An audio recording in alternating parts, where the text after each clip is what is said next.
And that's the exciting thing, is this is a society thing, and let's do it for the benefit of us all. Worth a career stab, eh? Give it a go. Yeah, why not? I mean, like you said, we've got 1,000 days. Let's actually focus on the impact first.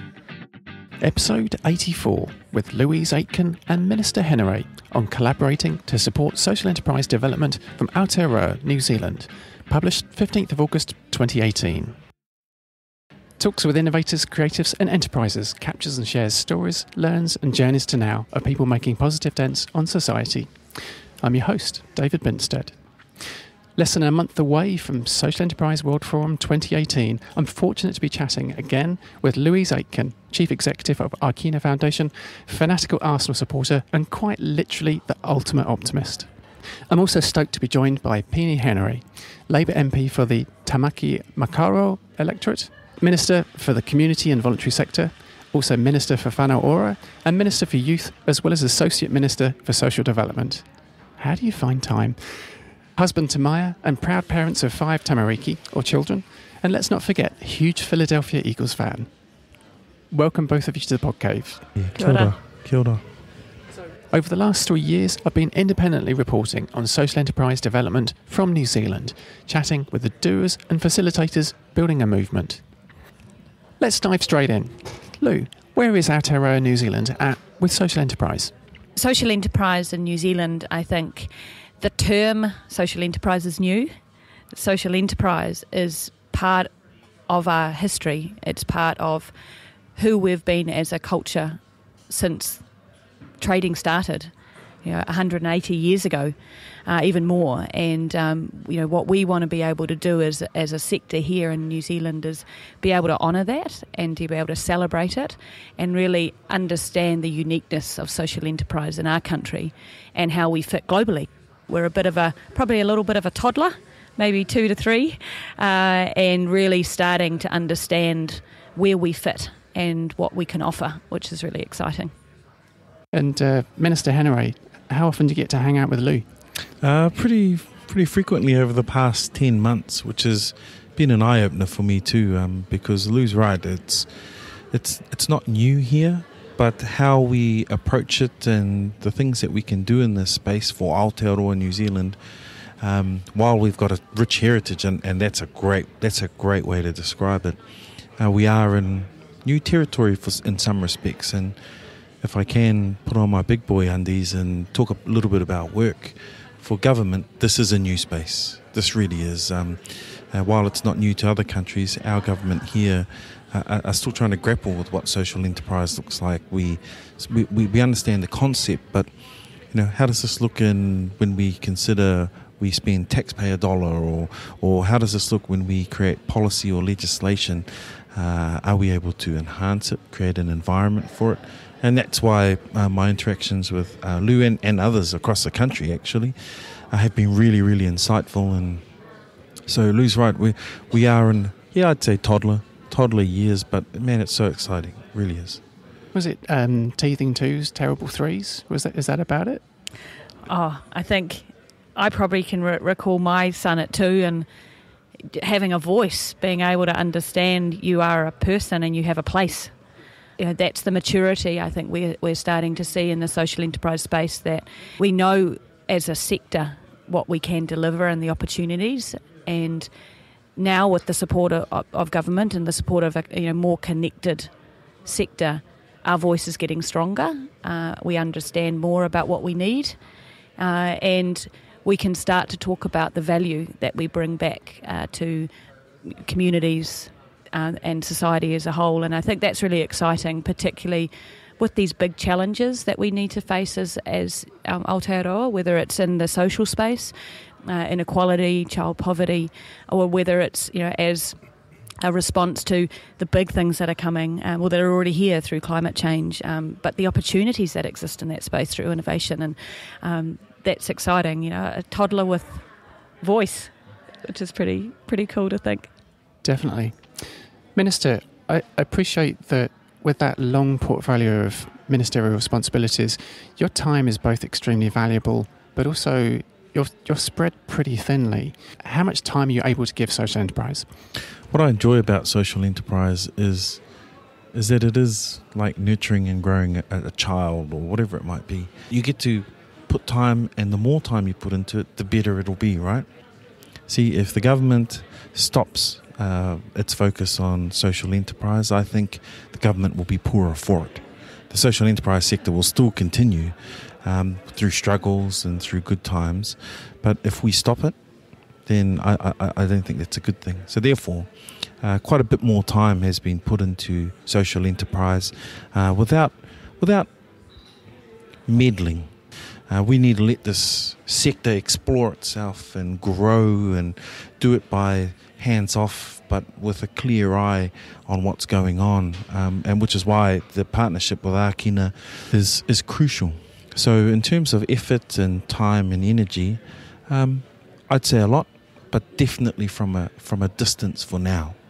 We want to be a mirror with tā moko, with a great environment. You know, that's what we want to be. The fact that when we last spoke, way back, episode 62, you were sitting on a secret, which was that you knew you were going to be appointed chief executive imminently, and obviously we didn't at that stage. There was another big secret that after that evening. That was the night that Winston decided to make you a partner, which was very exciting. And we were all here together actually and thinking about what that meant for us as a sector going through to a partnership with a new government, and particularly a government of coalition partners. And, you know, thinking back now, 10 months later, how exciting that is for us. And you've got the Minister on speed dial now. We meet more regularly on the plane or in the Koru Lounge. We do, which says a lot about, you know, the work that we do. That's right, yeah. So just even looking back from that point, just about a year ago, what challenges do you think that social entrepreneurs in New Zealand face these days? One of the big things that we're doing at the moment, and really the first activity around the partnership with Minister Henare and the Department of Internal Affairs, is how are we learning what those issues are? How are we engaging across the sector to pull together people to share their stories, to share their challenges, to share the opportunities that they see in the work that they do. And then how do we understand how to respond to that? So we're doing a lot of kitchen table talks at the moment, going right around New Zealand and asking those questions through our partnership. You know, the external facing of that is the Impact Initiative, is starting to ask those questions, and we're certainly seeing a very consistent message. One's around access to capital. As any entrepreneur, that's a huge issue, and it's not necessarily access just to capital, it's access to the right capital, coming from the right place with the right capability to support that. So that's something we're going to be working hard about. One of the things that we often struggle with, and this is, you know, a newly formed sector as such, with a newly formed term, what is the definition of social enterprise? What do we want it to be? What do we need it to be? What's the support structures that have to come as a result of that, whether it's big policy shifts or opportunities in the regulation space? Those are things that we need to work through as a sector, and it's not easy answers either. And so we've got to make sure that we're understanding all the different needs and figuring out together collectively with partnership with government how to respond to that. And so I definitely say those are the two big challenges at the moment, is access to capital and actually defining what social enterprise is in an Aotearoa context. Minister? Yeah, look, that's exactly right. And, you know, the challenge for the government is actually to listen. If you talk to social entrepreneurs and even just modern day entrepreneurs, there's an optimism there. And the government, for its traditional frameworks, are still trying to understand, well, what is this? How do we support it? We don't want to create legislation for legislation's sake. We want a framework that will grow, develop and support it and nurture it, as opposed to restricting it, which is what I've always been scared of. And you talked about swearing earlier. And I'll just share a very brief story. I went to Wairoa recently up on the East Coast, and I met with the Deputy Mayor, and she was awesome. They gave a ministerial welcome, and she said, "Minister, welcome to Wairoa, and don't effing tell us what to do." And I just went, oh, I'm with you, I hear you. Because when government steps in too often, it's not always about taking the best idea and scaling it up. Sometimes it's about allowing that individuality to grow for itself. Our challenge is to listen, to let that partnership and let that future and that brand grow for itself, and just keep an observation and observing eye over how things will go. And so how do we incentivize? That's government's challenge, is to support the sector that way. So in terms of where you do see social enterprise going, what do you see as the opportunities, Lou? The biggest opportunity that we see with social enterprise is the valuation of impact. How can a society, how can a community, how can a government, whether that's central or local government, how can they, as a corporate or a philanthropic organisation, understand and value the impact that can be achieved through trade, through communities coming together and helping to solve some of the social and the environmental issues that they face. And I think if we are able to do that, we answer those big questions that are happening outside of social enterprise around consumers wanting to understand where they're buying things from and the values that come from the organisations who make the goods or services, from employees who are starting to question, who am I employed by? What are they doing to solve some of the things that I really care about? And particularly coming back to Minister Henerei's comment is around the investors. Investors now are understanding that they can get more than just a financial return, and many of them are actually demanding it. So that's changing the landscape. It's changing the questions that people are asking at all of those different levels. And in the heart of all of that is how we're delivering impact to actually solve and answer some of those questions. And, I've always said social enterprise is not the answer to everything. Social enterprise can provide some of the solutions, but that needs traditional business, it needs the charity sector, it needs government, and it needs citizens to actually understand the role that they can play. And when you have something like procurement, where it's central, local government, traditional business procurement, you suddenly have dollars which are much, much bigger than just the government's budget. New Zealand businesses last year spent $561 billion in expenditure. That's a lot of impact if that's directed to organisations who can supply a good or a service with impact on top. And so that's the type of opportunity that I see for the social enterprise sector here in New Zealand. So, Minister, what about the Indigenous approach to social enterprise or to enterprising? What are your perspectives there? Louise hit on it at the beginning about our heritage in this country. I don't want to call it a unique Māori approach. I actually see, while we're a relatively young country, the fact that Louise talked about kaitiakitanga, that's not while it's a Māori word and perhaps a Māori concept at one point in time, I like to think it's a New Zealand concept now. That's what makes the indigeneity of this country. We buy into a set of values, and that's the indigeneity we're talking about. To your question, that sort of Māori or the indigeneity, the indigenous lens on social enterprise is something that's already there.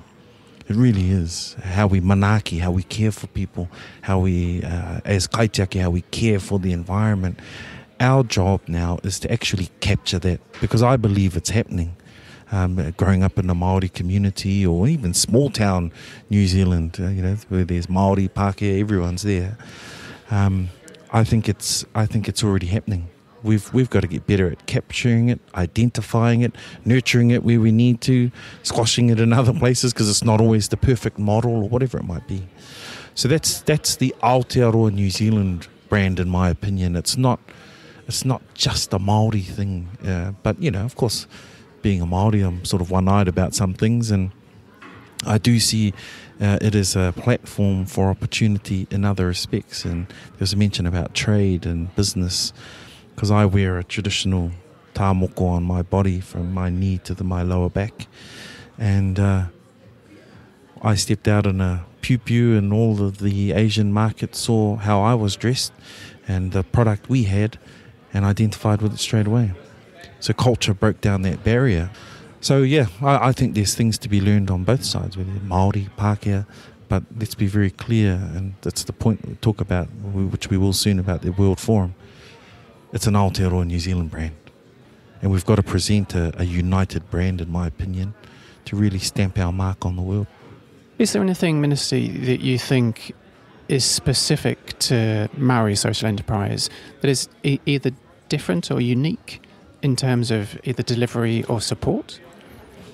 I think when we consider it from a deficit view of identifying a social problem first, I think you get a different perspective and a different model of operation, simply because we all know the statistics. Māoris are overrepresented in the lower socioeconomic factors and indicators. So we look at it from a different perspective naturally. So when I met with Janice at Koha Kai down in Invercargill, she's not a businessman nor an entrepreneur. Yet she's got probably one of the greatest models I've seen of social enterprise, because she identified a social problem. And it was at her school where her kids were going, which was predominantly Māori. Kids were starving. So feed them. Simple. That's not a Māori thing, that's a parent thing. That's a person, a human thing. But she saw it in her community. And I think that's where the different, and I know that sounds like a deficit view of it, but if I was to pick the difference, I'd say that's where the drive and the model is grown from. That's where its organic growth comes from, which is different to thinking about enterprise as your platform for launching or growing this particular kaupapa. We then dove into social enterprise access to capital. Some quick background. Chris Simcock is an EHF, or Edmund Hillary Fellowship Cohort 2 Fellow, and lead for the recently launched $10 million Impact Enterprise Fund. There's been some criticism of the fund that their criteria for investment returns are too strict. I asked Lou if she had any thoughts on how that funding model is starting out and also how it may evolve. So first I have to say I'm on the board of that fund. That fund was set up for a very unique purpose. It was set up to be able to start the conversation around impact investment in New Zealand, to be able to understand how we might deliver a fund that could start the wall of money coming. We knew that education was going to be a significant aspect to that, and we knew that we needed to be able to prove that we could not only raise the capital required to start a relatively small fund, but that we would have to also really focus on the development of the opportunities on the investee side, so the organisations that will invest. We had to make a decision as to which end of the spectrum the fund would be focused on. The needs of capital from a social entrepreneur or impact investment standpoint are significant. They are from what's currently existing at the moment, 100% loss, right through to low interest loans, right through to a fund like ours with a 15% financial return. So a $10 million fund focused at that high end we knew had to be the starting point. We needed to go in with a market return. So yes, absolutely, it is a finance first fund, and we don't hide behind that. We know, therefore, that the organisations that could be investable are going to be very small, because they need to be those funds that are, or those organisations that have a significant opportunity for a financial return. And there's not many of them, because the sector's growing and maturing. And hopefully within the next month we're going to do our first investment. Is it the only type of fund that the sector needs? Absolutely not. But it is a starting point. It's only $10 million, and it's only going to be relevant for a very small amount of social enterprises or impact-driven organisations. You need to start somewhere. From needing to start somewhere and looking overseas for impact capital successes, Lou brought things back to Aotearoa with the novel idea that homegrown pension funds could and should support local community enterprises. we look at what's happened in other countries, right? So, in the UK, it started with Big Society Capital, which is from, the dormant bank accounts.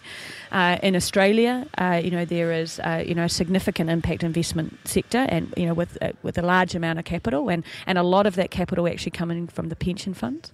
So, what's the opportunity in New Zealand? Well, why don't we give the opportunity for a KiwiSaver to actually say, I want to invest in something that I care deeply about. The good thing is we're having those conversations now across the sector, and with the support of Minister Henare, we've been able to launch the Impact Investment Network and the National Advisory Board for impact investment in Aotearoa, and we will be ratified to the Global Steering Group in October. Just heard that the Prime Minister has been invited to speak, and Al Gore actually was announced yesterday as one of the keynote speakers for that. So maybe baby Neve is going to have a cuddle with Uncle Al in the future. But that's the great thing about where we are. We are ready and primed to have the conversation, and hopefully in the next 5 to 10 years there will be the ability for any investor to actually make a contribution to the society in which they want to live in and pass on to their children. And that's pretty exciting. The analogy in my head is the serene swan just drifting effortlessly across the lake, but paddling furiously underneath, like completely furiously, in terms of Akina collaborating with government to be putting the building blocks together that can help support the growth of the movement. And now's the time to do it.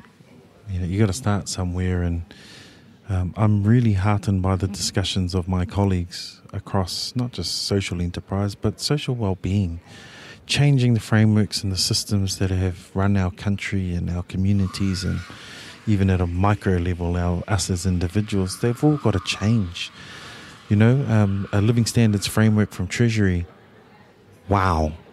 One that doesn't simply measure dollar input and what's the actual fiscal outcome at the other end, but saying, hey, our community's better off, our family's better off, our environment's better off, or whatever it might be.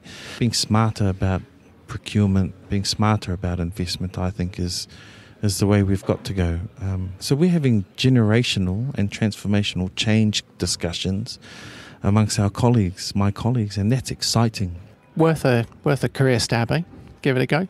Yeah, well, why not? I mean, like you see, we've got 1,000 days. I know this is a finite gig. I'm not here to be a career politician. I'm here to make a change, and then I'm tapping out and going fishing and diving. That's the plan. David here, halfway through my chat with Louise Aitken and Minister Henare about supporting the social enterprise movement to thrive from Aotearoa, New Zealand. It's been 3 years since I began reporting on social enterprise from New Zealand via this Making Positive Dents digital audio project. Thanks to everyone who supported this project to get to air, from more than 100 guests to my 7 guest co-hosts of the last 1,000 days. I especially want to shout out BizDojo and Collider Wellington for their critical support over the last year, which has enabled me to devote considerable time and energy to building this project. Right, let's get back to my chat with Lou and the Minister, where we touch on what government is working towards to support enterprise impact growth. Also, we consider the impact and legacy from the 2017 Social Enterprise World Forum, and we're looking ahead to next month's 10th edition in Edinburgh. Let's start, though, with that unique collaboration between government and Akina Foundation.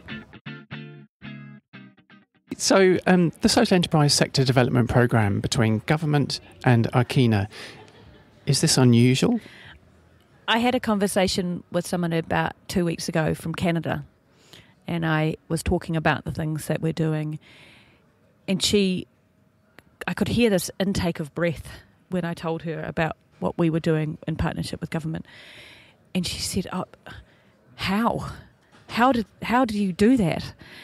And I think that as a country, sometimes we underestimate how you can work with government in a different way in New Zealand than maybe is possible in other countries. No pressure, right? No. But I think that's the opportunity is, Akina, I was talking to our new board member, Tina Parau, yesterday, and she gifted Akina its name. And it is from a very unique dialect from Ngāti Parau, which means bold encouragement. You know, in Ākina, not only do we find a good partnership, we find a well-connected partner with the sector, with the community, with those who have tried and failed and those who have tried and succeeded and all those things, which is why partnership for us was a no-brainer. There are so many organisations and individuals who are part of this. We have our Community Enterprise Network Trust Partnership, who represents 60 organisations in the community enterprise space. We have partnerships with Māori Women's Development Inc., with Inspiring Communities and Inspiring Stories, Inclusive New Zealand. You know, lots of organisations who are really committed to seeing a sustainable, prosperous New Zealand. The Sustainable Business Network, who are really trying to transform business to do better. You know, this is not just one organisation working with one department within government. And that's the exciting thing, because we have lots of cool conversations, challenging conversations, because we all come at it quite different points of view. But we all ultimately are there for the collective impact of what this could potentially deliver. And that's exciting. Regional development. Related to social enterprise, there's quite a bit of work going on in the background related to supporting the regions as well. Look, I think there are huge opportunities in the region. I mentioned earlier, I grew up in a small town up in the far north. They've been ignored, which is why we've focused on the regions. And there's huge opportunity there at the same time. So, with that focus in mind, I was in Kaitaia recently and caught up with, Cliff wasn't there, couldn't be there sadly, but I caught up with the social enterprise up there, and just, it's in these rural areas where we see our environment at its best. And so, there's great opportunities there for social enterprise and a focus that'll grow other prosperity measures for community, like when I went to that social enterprise, CBEC up in Kaitaia, I was blown away. I've been fishing in Kaitaia for years, never seen them. And then walk in there and see all the people they're employed, all of the enterprise that channels through them. In Auckland, you can live there for 20 years and not know your neighbour. In the regions, it's very different. So there's a different community spirit, which is where I think a lot of opportunity lies for social enterprise, is that kind of community can do, let's get on with each other kind of spirit that I've always seen in the regions. To add to that, I think that there is such a significant strength from those communities, and social enterprise offers a solution to be able to take that strength into a market, whether it's a market within the community themselves and delivering community services such as the like of CBEC, doing some amazing stuff on behalf of partners such as the councils and the like, or actually exporting those skills and strengths out to other markets. How do we harness that? How do we enable the communities themselves to understand and accelerate their own strengths, being able to develop social enterprise that's right for them? And so how can we help with that as far as a connector, as far as an opportunity to provide insight and resources and IP and the like, but actually to enable the community to develop it further themselves, because it's got to be done by the community for the community. So the opportunity for regions themselves to embrace that enterprise for their skill set is extraordinary. There's two other key things I'm really interested just to explore quickly about kind of the government perspective on social enterprise. And they're kind of what I'd call government products. The first being policy and the second being legislation. A simple policy that would see a better integration of public service and policy for deliverables and social enterprise is an easy one, in my opinion. But at the moment, the system isn't set up that way. So the partnership with government is on the money. It's a partnership with government. While it's administered through the Department of Internal Affairs, actually we need it to be a partnership with government. So the policy setting should be MB, it should be Te Puni Kōkiri, it should be all of these other organisations in the public service that operate in the policy, regulation, delivery of service arena, should be the policy. One policy to help social enterprise would be one that allows a focus not just on the deliverable of service and policy, but procurement, which is what was mentioned earlier. And I think that's a really good one to kind of get your head around what that policy could look like. Government spend a lot of money on goods and services. That's a big part of what they do. So how can an individual ministry who's buying services from the market actually get value for the whole of government by buying it from a social enterprise? And a great example is there's an extraordinary social enterprise in Christchurch called Pathway. And they do a huge amount. They've got a number of enterprises under their banner. And they do a lot to help transition men out of prison into gainful employment and help them deal with a lot of the social issues that they face. And the great thing that we're doing as partnership with government is we've set up a cross-agency steering group to actually have these big conversations. What is the power of the collective, and how can social enterprise be something that is understood as valuable in the procurement setting to actually solve some of the environmental or social impacts that another ministry may be focused on? Minister, is Lou an easy person to say yes to? She's persistent, but passionate. Yeah. Look, everywhere I've been, whether it's with Lou but in other social enterprise settings, the community and the sector are passionate. They see a vision that I can buy into.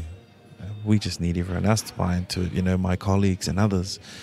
Because as we were talking and I was thinking about procurement and how Treasury and government departments take CBEX, they call it, just a standard sort of cost-benefit analysis of any procurement kind of venture or whatever it might be. That's still based on a traditional economic model of analysis, cost-benefit analysis. So, we do have some challenges, there's no doubt about it. But I take the point that if it's not just about turning on the fire hose, but also making sure that the settings for long-term generational systematic change is good. The second is legislation. There's no legal structure for a social enterprise at the moment. You're either a charity or you're a business. Give us any insider track on that thought? Well, first and foremost, we're reviewing the Charities Act. It's 13 years old. We know in the country now we have 28,000 registered charities, and that says two things. One, we're a giving people. Two, it's a very busy sector. And you got charities from small, large, and everything in between. And I'd love to see that space is tidied up, and legislation can allow us to do that. And I think to add to that, we are going to conduct a piece of legal research that's going to be supported not only by the Law Foundation, but also 3 significant law firms, to be able to actually understand and gain the evidence of the barriers that are currently in place for social enterprises from a legal standpoint, and then to work with MB and others to be able to understand how we remove those barriers. And with that, I think, comes one of the biggest, questions that exists within social enterprise at the moment is, what is the definition? Now, that is not an easy question. And what is it in our terms as far as Aotearoa? What does it mean if you have a definition? What is the benefit of being able to call yourself a social enterprise? But also with that, what comes the responsibilities? So, these are not easy conversations, and what we want to be able to do is actually surface these big opportunities and then find the solutions to unlock them. And we need to do that as a sector collectively with the partnership from government who actually has the big levers through policy changes. 11 months from last year's incredible New Zealand 9th showing of the forum. Looking back, what do you think has changed or has improved or is different, Lou? I think lots of things have changed. I think the opportunity to bring the sector together and continue the conversation that we had in Christchurch last year is there. But also, we're starting to see a maturing in being able to articulate the needs and being able to understand, what are the things that we need as Aotearoa versus what we can just import from overseas. But also come with, a demand of actually what do we need to learn and what do we need to share. And I think that we've realised as a result of the success of last year is that our voice matters and that we're heard. And I think that's growing up that we're doing and being able to be confident in our conversations that we're going to have. Will New Zealand have the second biggest delegation going to this year's Edinburgh Forum? Because it sounds like there's about 70 people committed to going there this year. Well, we've certainly been very lucky in the being able to support organisations going up. So with the support of Minister Henare, we've had a bursary fund which was significantly oversubscribed, 196 people applying for what became 21 people going. Minister, don't want to put you on the spot, but you've had a hand in choosing those 21 people. Perhaps just talk about maybe one or two of those who spring to mind who've been awarded bursary funding. What do you think they're going to get out of it? So those experiences I've had with a couple of the successful people, one was just, honestly, I was walking down the terrace in Wellington and this young guy stopped me and goes, "Minister, you don't know me, but I've just been successful in getting a seat or a ticket to the World Forum, and I'm really excited, and I'm young. I've got my own ideas, and Louise will know the breakdown a bit better than me, but we've got young representation, we've got Māori representation, we've got lots of women, just a broad picture of Aotearoa." A hugely diverse selection of people, which I think, like you say, represents what is the contemporary New Zealand, which I think is fantastic. It's going to be exciting. You're going to have a great time. My birthday while I'm there, so... Really? I think we'll be having a couple of whiskies. There might be some whiskey involved, I would hope. Superb. Which really neatly leads on to, where did you get the idea for an Aotearoa Social Enterprise Forum from? That certainly wasn't our idea. It became really obvious at the World Forum last year, the value that people got out of it, and not just the social entrepreneurs and enterprises, but everybody from the wider ecosystem. So we knew that we needed to be able to create the opportunity for people to get back together. And so while it's not going to be to the same scale, thank goodness for Elaine, who did the World Forum last year, but it's just the vehicle for people to be able to continue the conversation and be able to understand and talk about the needs that they have, the opportunities that they see. Outcomes for ASEF. What are you hoping for? Connection, conversation and opportunities. I'll roll out with some audience questions if you don't mind. Nothing too scary here. I think we've covered off what makes an organisation a social enterprise. If people want to check out Akino or the Impact Initiative's website, there's some great definitions there that can be really helpful. Progress with government on deciding whether social enterprise is to get a specific legal structure. I think we've touched on that as well. What are some of the ways we can ensure we protect the emerging social enterprise sector from accusations of social washing? A little bit like greenwashing, by some who might co-opt the term social enterprise to sell more stuff without the substance of truly acting for a purpose beyond profit. It really comes back to that whole definition and the whole support that's available for social enterprises. Particularly based on our current legal structures, it becomes a really difficult thing. And I think what we need to focus on in the social enterprise space is not necessarily just the profit question. Let's actually focus on the impact first. Because social enterprises who have created a market for them are different from charities as a result. And consumers make a choice. And that choice is often driven by the impact that organisation is delivering, impact that matters to that person. And so therefore they're spending their money in that way. And I don't think that we want to discourage that at all. We want to be able to support and grow it. And so, yes, it's a difficult question, but it comes back down to how do we support and create a definition that is right for us as a society, and therefore enables the growth of social enterprise as a result, not limiting it or scaring people away from it. Minister, what was your first job? My first job, other than helping out in our family business and stuff, but my actual first paid job was I was a cadet in the public service exactly 20 years ago this month, fresh out of school, 18 years old, and was a case manager for what was then the New Zealand Employment Service. Worst job?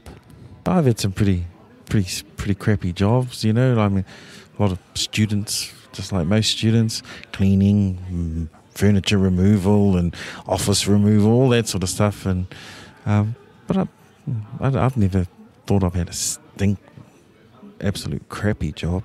They served a purpose at their time. Best job? Oh, it's definitely this job, without a shadow of a doubt. Oh, this is a job I always wanted to do. I realise it's a finite gig. I just hope that the country doesn't fall apart under my watch. Is it the busiest you've ever been? Yes. We did a quick stock take recently, and I did 104 working hours in that week, and it's not safe, it's not healthy, but, you know, that's just the demand of the job. And realising we've got literally 1 minute left, just want to round out with a signature question we ask all of our guests on the show, which if there's an analogue, object, item or thing that you can't live without, what would it be?